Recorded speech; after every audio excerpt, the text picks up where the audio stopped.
morning, everybody. Good morning, Mr. Bernstein. Glad to see you all looking so bright and happy. Workshop is a valuable time.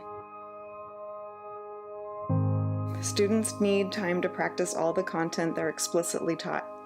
They also need opportunities to solve problems on their own.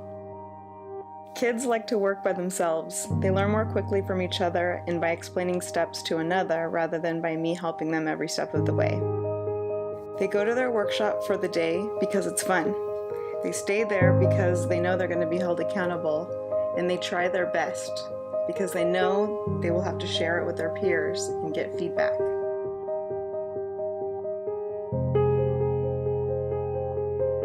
Workshop is a time set aside each day for students to work independently on skills they need to master. Nearly every day for about 30 to 45 minutes, students are learning how to cooperate and solve problems independently. My workshop groups are currently teacher-selected, heterogeneous groups of 3 to 5 students, depending on the class size. In the past, I've had groups of students with similar abilities, but I found that they're less able to help each other solve problems if they're operating at the same ability level. Every student has a talent that can be shared with their group. I choose to have workshop after my phonics and phonemic awareness and shared reading lessons so the students can practice the skills that we discussed during the lesson. I also like to have workshop before recess so that after we debrief, those students who didn't complete their work can have another opportunity to do so at recess. Starting from the first day of school, I begin talking about workshop. I tell them it's a special time during the day where they get to work by themselves. Over the next 4 weeks, I systematically roll out each of the 5 to 6 workshops that I've selected for them for that time of the school year. I'll introduce each workshop one at a time. I show them how to get the work, where to sit, who they sit with, how to handle the materials. I show them all the materials they could possibly need, and I show them where the backups are in case they need them. I model the entire workshop, then I select volunteers to demonstrate, and we practice and practice and practice, and we give them feedback. Next, I show them how to clean up. I show them how to put it away. I show them what to do with their evidence when it's time to debrief, who they can ask for help if I'm busy. We call them the experts. Then after workshop, we practice sharing out. This time is called debriefing. Debriefing is important to the workshop process. It's what holds the students accountable for their time. Not all of the workshops will have physical evidence, but those students get to share how their time was spent during workshop. They also cherish sharing their work. Presenting their evidence is a source of pride for them. I feel pride in their bravery for public speaking and for their hard work.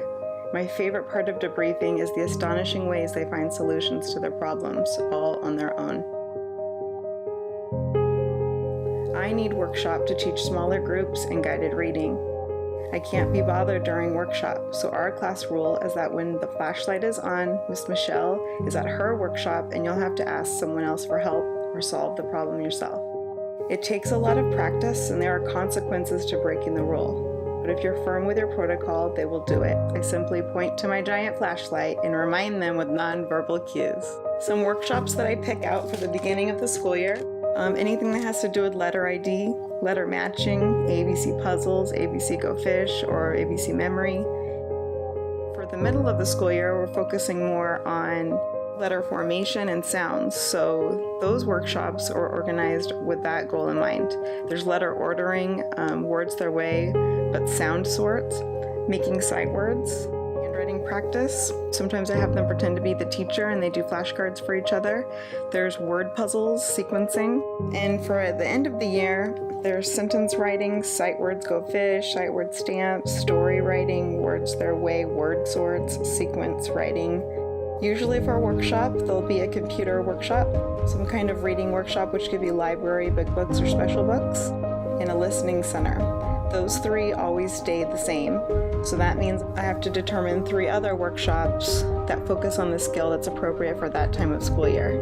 The workshops typically get changed out every 4 to 6 weeks. It depends on how quickly the students master that content.